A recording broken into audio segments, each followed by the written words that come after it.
In the beginning, there was darkness, and darkness was covered with darkness. Then came the light with a sound.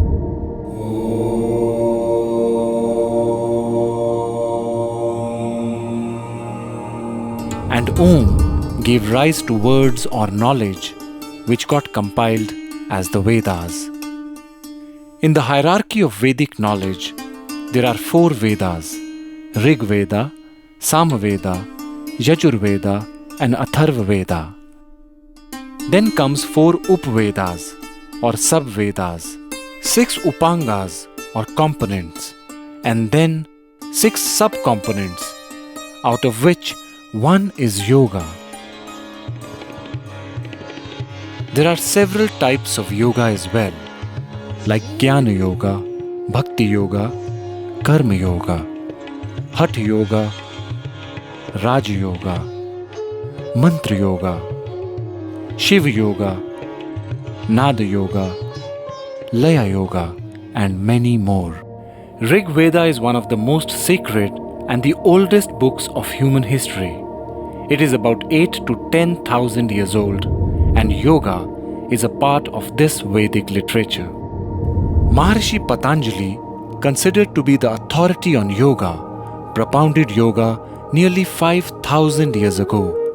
Lord Krishna and many saints of India have also spoken about yoga. In the Middle Ages, the practice of yoga was confined only to the royal and the scholarly class. It was taught to students in gurukuls after passing a rigorous test. In the recent years, by the effort of many spiritual and religious leaders of India, the doors of yoga have been opened to the common man and to each and every human being on this planet. Yoga is the union of body, mind, and spirit. The individual to the universal. Yoga is realizing the connection between the finite and the infinite, the manifest and the unmanifest. Yoga is bringing harmony in thought, word, and deed. Maharishi Patanjali elucidated 8 limbs of yoga, namely Yama, social ethics; Niyama, personal ethics; Asana, postures; Pranayama, directing the life force; Pratyahara, turning the senses inwards; Dharana, one pointed focus; Dhyana, meditation; and Samadhi, merging with the self. Somehow, in today's age, yoga has become associated with only physical postures, whereas the central teaching of yoga is maintaining an equanimous state of mind. The Bhagavad Gita says, Yogaha karmasu kaushalam, meaning yoga is skill in action and expression. Yoga is not just exercise, it is how skillfully we communicate and act in any given situation. So here yoga is described more as a mind skill. It means you could be watching a sunset, doing your job in office, or cooking at home. If you're doing it out of joy and love, you are a yogi, a karma yogi.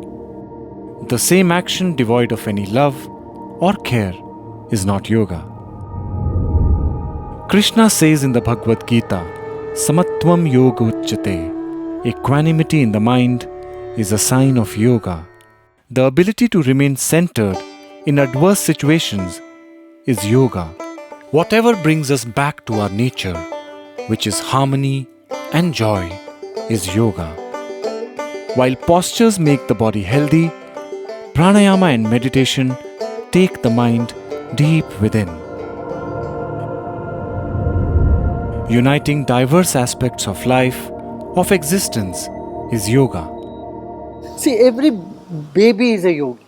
The postures definitely the baby does, but its attitude, the way it breathes, the perceptual ability, the sharpness, all these qualities of a yogi, a baby exhibits. Wonderment is a preface to yoga. Vismayo Yoga Bhumikaha. The wow we experience many a times in life is a prelude to yoga. Anyone engrossed totally in anything one is doing is yoga. Tada drashtu swarupe avasthanam. Yoga is being established in the seer, the drishta. From the scenery, we come back to the seer. When one is in harmony within, the journey of life is calmer, happier, and more fulfilling. Life starts flowing in a direction to unite with its very source.